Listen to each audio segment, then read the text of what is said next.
Hello and welcome to the 2022 Glen Fuels Hurling Team of the Year Awards, and we're here in Wexford Park and we've borrowed the Murphy's Furniture studio for the purposes of this. We have a slightly different format than we had for the last few years. The nominations have been picked and we're on social media and in the local papers over the last few days, and we're joined now by Ed, Des and Liam to reveal the team, but we're going to talk about the goalkeeping position first of all, and the five nominees are Dermot Flynn, Adam Howland, James Lawler, Anthony Larkin and Darren O'Brien. So Ed, your thoughts on the goalkeeping position?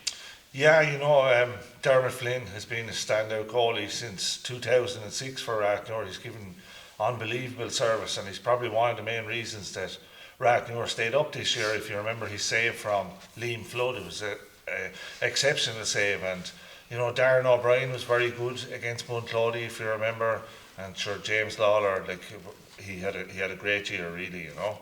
And Des, your thoughts? Yeah, as I said, it was a tough competition in that area, but there was maybe unlucky to lose out was Aaron Duggan from Aldgate. I've seen a couple of their clips, so it's a hard position, but all of them played really well, and I do think that maybe there was one standout player in the championship for the goalkeeping position, and we've gone with that. Liam, your thoughts? First of all, Peter, just talk about our salubrious studio here. It's very, very flashy. But much like the lads, I think Dermot Flynn, age, goalkeeping sometimes is invaluable, that experience, and there's nobody has as much experience as Dermot playing at the moment. Anthony Larkin is developing as a goalkeeper. I'd say he's not quite there yet. Yeah, he had a very good year this year, Liam. I thought Anthony had. Yeah, he's kind of developing. But James Lawler, I suppose his experience of being in the inter-county setup, and some will argue Ferns won the first senior hurling title, as we know, and in my opinion it was because of their defence more so than their forwards. Often you talk about their forwards, which of course they need as well, but I thought their defence was very tight, and maybe that discussion will come when we talk about backs later on. But I would say that James Lawler probably just about shades that position for me. Yeah, so we had the discussion before we press play on this one, and it is, as Liam has just said, it's going to be James Lawler in the goal on our Glen Fuels Team of the Year. And now we move on to the full back line, and there are 13 nominees for the three positions on the full back line, and the nominees are Patrick Breen, Paddy Casey, Philip Dempsey, Simon Donoghue, Conor Furman, Conor Goff, Alex Lynch, Kieran Kenny, Niall Murphy, Anthony Roach, Owen Ryan, Liam Ryan and Tom Stafford. So you had the final word last time. We'll give you the first word this time, Liam. Yeah, we 13 nominees, which doesn't make it easy, and you could talk about people, I suppose, like Desi mentioned, the goalkeepers that didn't make it. Patrick Breen has been outstanding. Philip Dempsey, I thought, for St. Martin's, he'll truly come into contention for the football in this dual county of ours.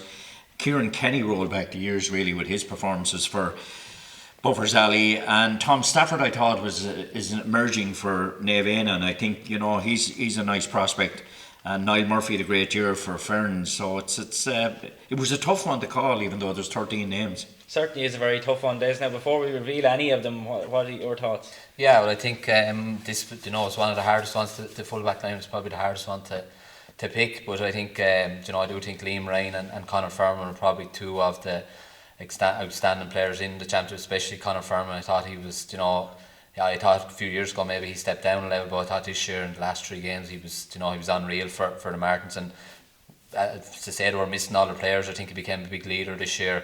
I think Conor Furman and Liam Ryan, particularly two outstanding players in that position. The other position was maybe a little bit harder. And Ed, I suppose one key thing about the full back line is it's often players don't end up playing all the time in the full back line. Yeah, there's so much man marking going on now at inter-county level and club level that you can end up basically anywhere. You spoke about Liam Ryan and Conor Furman. What a performance by Liam Ryan in the county semi-final between Raps and Ferns. You'll go a long way to find a performance as good as that. Patrick Breen, he's a player I really admire. He gets the short straw every day. He has to man mark somewhat, so he basically doesn't have a position, but he was marking Kevin Foley one day, Joe Coleman, all these lads, and he's not blessed with silken skills because he didn't start hurling until he was older. But what he is blessed with is grit and determination and athleticism. And He's a clever hurling brain as well. yeah, Like. He knows where to be. Yeah, Liam will remember. He's actually his mother, I think, is one of the Carties of Castletown. So there's definitely good stuff in him, you know. And Simon Donoghue had a great year. I tell you, you could pick 7 or 8 of them, and they'd equally do a good job. Paddy Casey, very clever cornerback, and you know, special mention to Kieran Kenny, 38 years of age. Played matches on one leg and he was heroic every day. Well, I suppose Simon Donoghue, sorry Peter, Simon Donoghue, you know, he plays a cornerback, but he spends a lot of his time on the field everywhere else on the field. So he always comes to the fore. But going back to Conor Furman, his pace and his hurling skill, you don't often get a cornerback with the kind of hurling skill that he has. No, and I marked him in the 17 county final. He was only tapped you. Yeah, he marked me. But did he mark it? Well, he's done okay. No, he's not a dirty player. But just saying, he was a chap back then. I said it to a couple of lads after the match. He's going to, he was a difficult player to mark in regard of.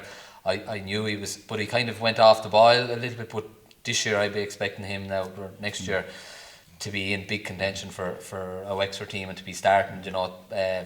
Yeah, the Furmans kind of lost their way really. They were on they were being on the periphery of the county team. They're terrific hurlers, but they kind of lost their way last year, Ed, didn't it? Yeah, look, if you look back on the county final, Liam, I think if the Martins had won that match, which they could have, very easily could have. I think he would have been the man of the match. I think he was just outstanding. Yeah.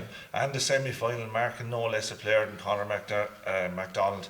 He was fantastic all year, He became a big leader, as they said, for the Martins, But I do think Patrick Breen, on that list that we have, he probably is the one that's a man marker. The rest of them are kind of, they are doing, like he does have the short straw, and as we said, he gets the short straw. Yeah, James Casey, he had Paddy or Kevin Foley. Do you know what I mean? He's after being on Shane Lawler. Yeah. He's after being on all these lads. So, that's a thankless job, and somebody needs to do it. And I think he's after coming up and stepping. I don't think Ferns would have won in county final. No, he scored a goal in the county final. Scored a goal as well. The biggest compliment you can pay to Patrick is there is no way would Ferns have won the county final without him. Yeah. Well, as you mentioned a second ago, Ed, that we could pick 7 or 8, but we can only pick 3. Who's the number 2 jersey on this team going to be? Well, we picked Patrick Breen for all the reasons that we said, and we've also voiced all the outstanding players that he was up against, but for all of the reasons that the two lads and that we've said, that's why we picked him. And does the full-back spot ever a 3? It's just Liam Ryan. It could have been Conor Furman as well, but we'll go with Liam Ryan for number 3. And as Ed said, he was probably had a better year this year than he did when the Raps won a county final last year. And again Ferns, he got 3 points from play. He was on Ian Byrne. They had to move somebody off. It's not normal for a full-back to have to be moved somebody off a full-back because it's dangerous going up the field. So Liam Ryan is outstanding full-back this year. And completing the full-back line then it is? Yeah, it came down to a toss-up between Conor Furman and Niall Murphy, but Niall Murphy had a good year too, but unfortunately he came up against an informed Kyle Furman and Jack Redmond, so Conor Furman for me, but as Liam said, we could pick another full-back line that would be equally as good, there's a lot of good club hurlers in the full-back line nowadays. So that completes the first instalment of the Glen Fuels Hurling Team of the Year. In goal, James Lawler.